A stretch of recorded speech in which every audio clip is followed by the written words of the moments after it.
ചൈനയും പണി തന്നില്ല. പൊതുവേ മൊത്തത്തിൽ ശാന്തമായ ഒരു മാർക്കറ്റായിരുന്നു ഇന്ന്.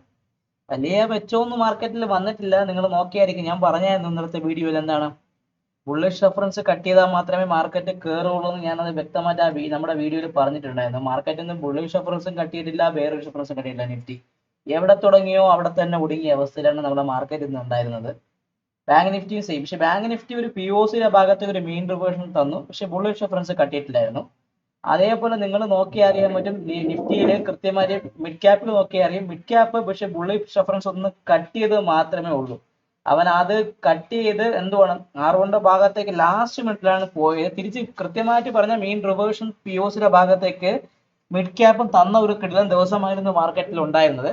സോ വലിയൊരു മൂവ്മെന്റ് ഒന്നും നമ്മുടെ മാർക്കറ്റിൽ സംഭവിച്ചിട്ടില്ല. എന്നാൽ ആ മൂവ്മെന്റ് സംഭവിക്കാനുള്ള ഒരു കാര്യവും നമ്മുടെ മാർക്കറ്റിൽ ഇന്നില്ല. കാരണം എന്ന് വെച്ചാൽ ട്രംപ് പറഞ്ഞു, ട്രൂത്തിൽ എന്താ പറഞ്ഞത്, ചൈനയുമായിട്ടുള്ള ബായി റിലേഷൻസ് ഞാൻ വീണ്ടും പുനഃസ്ഥാപിക്കുന്നുണ്ട്. ചൈനയ്ക്ക് എന്തുപറ്റി, ഷീപ്പിങ്ങിന് എന്തോ പെട്ടെന്ന് തോന്നിയൊരു തോന്നലിൽ പറഞ്ഞ പ്രകാരമാണ് അത് പറഞ്ഞത്. അയാൾ അത് മാറ്റുമെന്ന് നമുക്ക് ഒരു തോന്നൽ പോലെ ട്രംപ് പറഞ്ഞു. ട്രംപിന്റെ ട്വീറ്റിന്റെ ഒരു ഇമ്പോർട്ടൻസ് വളരെ രീതിയിൽ മാർക്കറ്റിനെ ബാധിക്കുന്നുണ്ട്. അത് വോളറ്റൈൽ മൂവ്മെന്റ് മാർക്കറ്റ് തരുന്നുണ്ട്. സ്വർണത്തിന്റെ വിലയൊക്കെ നിങ്ങൾ കയറി പോകുന്നു, സിൽവറിന്റെ വില കയറി പോകുന്നു, ആ ഒരു രീതിയൊക്കെ നിങ്ങൾ കൃത്യമായിട്ടൊക്കെ കാണാറുണ്ട്. ഇപ്പം നമുക്ക് നോക്കേണ്ടത് ഇന്നത്തെ മാർക്കറ്റിന്റെ കണ്ടീഷൻസ് വെച്ച് നമുക്ക് നാളത്തെ ലെവലിൽ നോക്കാം. പ്യുവർലി ഒരു ന്യൂട്രൽ ഡേ ആയിരുന്നു നമ്മുടെ എന്താണ് ഇന്നൊരു മിഡ് ക്യാപ്പ്. നിങ്ങൾ നോക്കിക്കഴിഞ്ഞാൽ മിഡ് ക്യാപ്പ് ഒരു ന്യൂട്രൽ എക്സ്ട്രീം അപ്പാണ്. ഇന്നത്തെ ലോയിൽ ഒരു ഫെയിൽഡ് ഓപ്ഷൻ വന്നിട്ടുണ്ട്.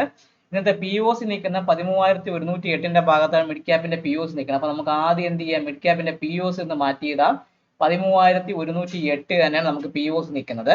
അതിനെ വെച്ചേക്കാം. 13,108 ആണ് P O C.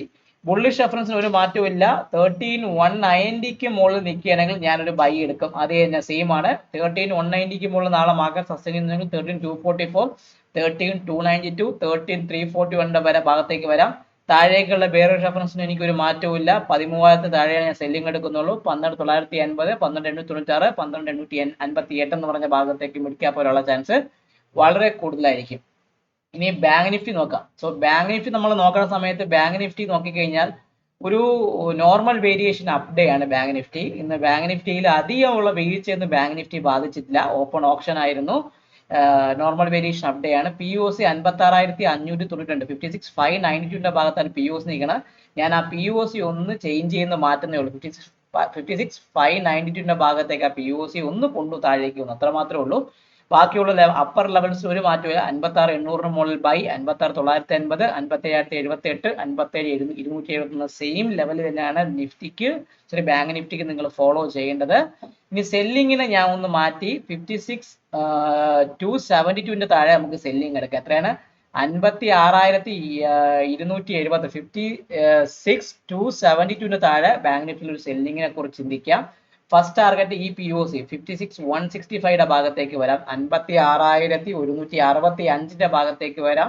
Second target 56,000 ഭാഗത്തേക്ക് 56,000 ഭാഗത്തേക്കും വരാം. തേർഡ് ടാർഗറ്റ് 55,836, 55,836 ഭാഗത്തേക്കും ബാങ്ക് നിഫ്റ്റി വരാനുള്ള ചാൻസ് ഉണ്ട്. അപ്പം ഞാനൊന്ന് ബെയറിഷ് റെഫറൻസിനെ മാത്രമേ ബാങ്ക് നിഫ്റ്റിയിലൊന്ന് മാറ്റിയിട്ടുള്ളൂ. ബുള്ളിഷ് റെഫറൻസ് ഒക്കെ സെയിം ആയിട്ടാണ് ഇപ്പോഴും ആക്ട് ചെയ്തിരിക്കുന്നത്. സോ ബാങ്ക് നിഫ്റ്റി നിങ്ങൾ നോക്കുകയാണെങ്കിൽ ബാങ്ക് നിഫ്റ്റി ഒരു നോർമൽ വേരിയേഷൻ അപ്ഡേ ആണ്. ഓപ്പൺ ഓപ്ഷൻ ആയിരുന്നു. മിഡ് ക്യാപ്പിനെ സംബന്ധിച്ച് നോക്കുകയാണെങ്കിൽ ഓപ്പൺ ഓപ്ഷൻ ന്യൂട്രൽ എക്സ്ട്രീം അപ്പാണ് മിഡ് ക്യാപ്പിനെ സംബന്ധിച്ചുള്ളത്.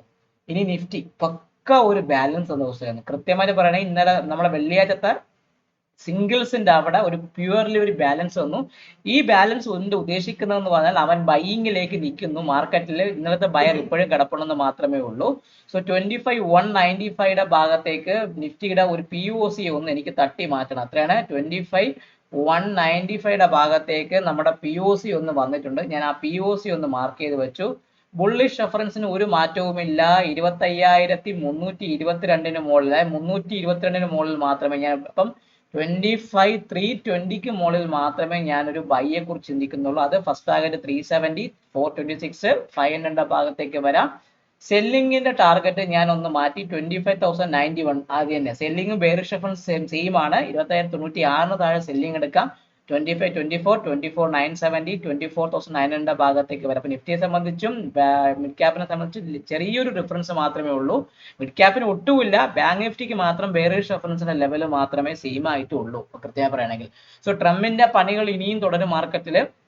മാർക്കറ്റ് കൃത്യമായ രീതിയിലേക്ക് പോകും. നിങ്ങളൊന്ന് വാച്ച് ചെയ്ത് നോക്കി അറിയാൻ പറ്റും. ഇനി ക്രൂഡ് ഓയിൽ നോക്കുന്നു. ഞാൻ ക്രൂഡ് ഓയിലിനോട് ഒന്ന് പറഞ്ഞിട്ട് പോകാമെന്ന് വിചാരിച്ചു ഈ വീഡിയോയ്ക്കകത്ത്.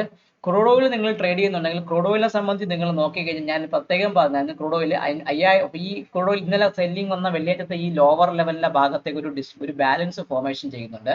ക്രൂഡിനെ സംബന്ധിച്ച് ഇനി പറയുകയാണെങ്കിൽ 5250 പൊട്ടിയാൽ മാത്രമേ 5250 പൊട്ടിയാൽ മാത്രമേ ക്രൂഡിൽ ഒരു സെല്ലിങ്ങിനെ കുറിച്ച് ചിന്തിച്ചാൽ മതി. ആ സെല്ലിങ് വരെയാണെങ്കിൽ മാർക്കറ്റ് എങ്ങോട്ട് പോകും? ക്രൂഡിനെ സംബന്ധിച്ച് പഴയ ഒരു ലെവൽ ഈ ഒരു 5199 എന്ന് പറഞ്ഞ ഈ POCയുടെ ഭാഗത്തേക്ക് വരാനും അതിന് താഴെ 5160യുടെ ഭാഗത്തേക്ക് വരാനുള്ള ചാൻസ് ക്രൂഡിനെ സംബന്ധിച്ച് വളരെയധികം കൂടുതലാണ്.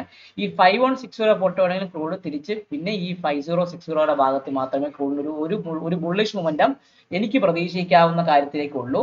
ഇനി ബൈയിങ് എന്ന് പറയുമ്പോൾ ക്രൂഡിനെ സംബന്ധിച്ച് നമുക്ക് ഈ 5340 അല്ലെ 5350 മുകളിൽ സസ്റ്റെയിൻ ചെയ്യുന്ന ക്രൂഡ് ഓയിലിനെ സംബന്ധിച്ച് കഴിഞ്ഞ വെള്ളിയാഴ്ചത്തെ POC ആയ 5445യുടെ ഭാഗത്തേക്ക് വരാനുള്ള ചാൻസ് ക്രൂഡിനെ സംബന്ധിച്ച് വളരെയധികം കൂടുതലാണ്. സോ ഈ ക്രൂഡിനെ പറഞ്ഞ് എന്റെ വീഡിയോ ഇന്നത്തേക്ക് ഞാൻ അവസാനിപ്പിക്കുന്നു. ലെവൽ നിങ്ങൾ കൃത്യമായിട്ട് കാണുക. കാരണം മാത്രമേ നിങ്ങൾക്ക് ആ ലെവൽ കൃത്യമായി ട്രേഡ് ചെയ്യാനും അതനുസരിച്ച് നിങ്ങൾക്ക് പ്രോഫിറ്റബിലിറ്റി ട്രേഡ്സ് എടുക്കാനുള്ള ആ ഒരു ഇത് കിട്ടുള്ളൂ. അപ്പം ലെവൽ കാണുക, ട്രേഡ് ചെയ്യുക. നിങ്ങളുടെ ട്രേഡിംഗ് വീഡിയോ അയച്ചു കൊടുക്കാൻ മറക്കാതിരിക്കുക. സബ്സ്ക്രൈബ് ചെയ്യുക, ചാനൽ ലൈക്ക് ചെയ്യുക, കമന്റിൽ നിങ്ങളുടെ ആവശ്യങ്ങൾ കൃത്യമായി രേഖപ്പെടുത്താൻ ശ്രമിക്കുക. എല്ലാവർക്കും നന്ദി. Take care. Video sign off ചെയ്യുന്നത് നിങ്ങളുടെ സ്വന്തം വിഷ്ണുഗുപ്തൻ.